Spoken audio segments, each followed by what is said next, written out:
Assalamualaikum warahmatullahi wabarakatuh.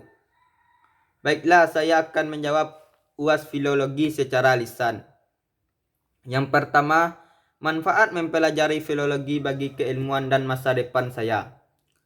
Naskah mempunyai manfaat dan peranan yang bersifat universal.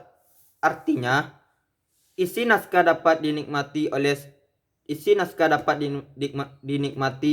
atau dimanfaatkan oleh siapapun. Oleh sebab itu, naskah perlu dilestarikan. Untuk melestarikan naskah diperlukan ilmu filologi. Penggarapan naskah melalui filologi merupakan salah satu upaya penyelamatan warisan nenek moyang yang berbentuk tulisan, yaitu naskah. Penggarapan naskah juga merupakan salah satu upaya untuk menyelamatkannya dari kerusakan.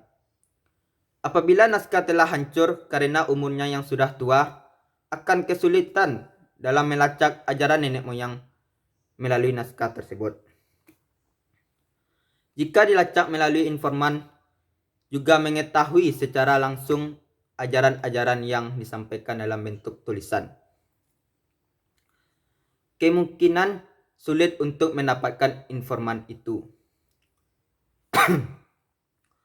Pada kenyataannya, penanganan naskah tidak seperti yang diharapkan. Beberapa kendala yang dihadapi dalam penanganan naskah diantaranya adalah jenis huruf yang digunakan dalam naskah tersebut adalah Arab Melayu, yang sudah tidak dikenal oleh kebanyakan orang atau pada masa kini. Karena tulisan dan bahasa sudah tidak dipakai sehari-hari pada saat ini, oleh karena itu, untuk melakukan terhadap naskah diperlukan beberapa langkah. Yang pertama, kita perlu untuk inventarisasi naskah. Yang kedua, studi katalog. Kita perlu studi katalog. Yang ketiga, membuat deskripsi naskah. Yang keempat, kita perlu pembacaan teks atau suntingan teks. Yang kelima, kita perlu transliterasi atau transformasi atau terjemahan, serta mengupas isi teksnya. Selanjutnya, hubungan filologi dengan ilmu lain, yaitu hubungan filologi bagi ilmu hukum adat.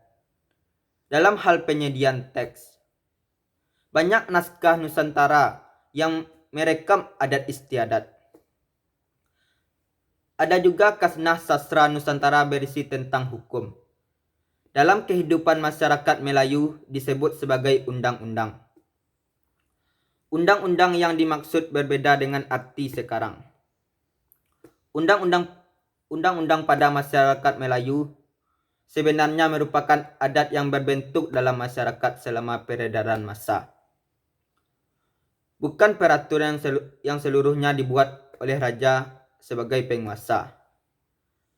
Penulisannya baru dilakukan kemudian dirasakan betapa perlunya kepastian peraturan hukum oleh raja, atau setelah ada pengaruh dunia barat. Contohnya, undang-undang dalam sastra Melayu yaitu Undang-Undang Negeri Malaka dan Undang-Undang Minangkabau.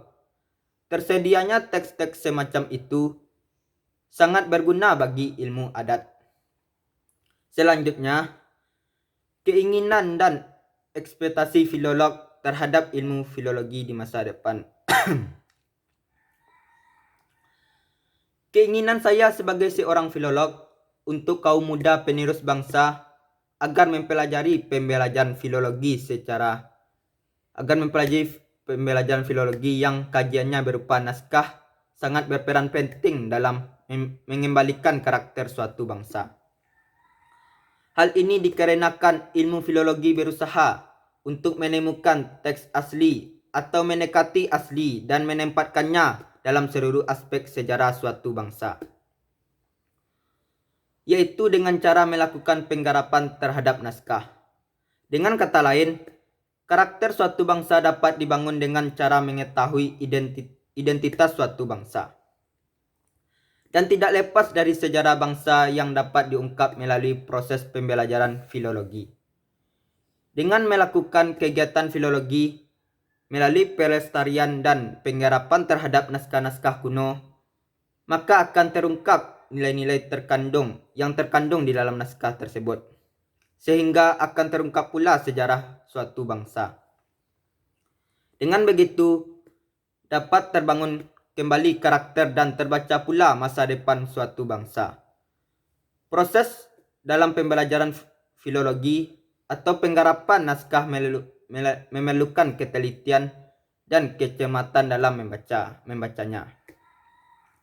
Peran filolog dalam membangun karakter bangsa yaitu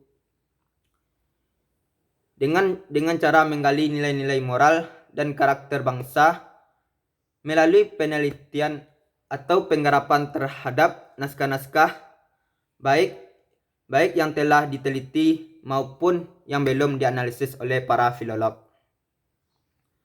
Dengan semakin banyaknya masyarakat yang memahami proses pembelajaran filologi, maka semakin banyak pula orang yang dapat menggarap suatu naskah.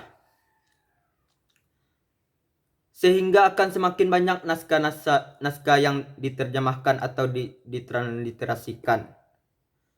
Dengan begitu, akan semakin banyak pula berbagai pengetahuan dan pola pikir masyarakat terdahulu yang terungkap, serta dapat membina masyarakat saat ini agar menjadi bangsa yang beradab serta menjadi solusi bagi permasalahan rakyat saat ini dalam menghadapi krisis moral dan krisis kepemimpinan. Itu saja pendapat saya tentang sebagai filolog bagi masa depan. Kalau ada salah kata, tolong maafkan. Wabillahi taufik wal hidayah. Assalamualaikum warahmatullahi wabarakatuh.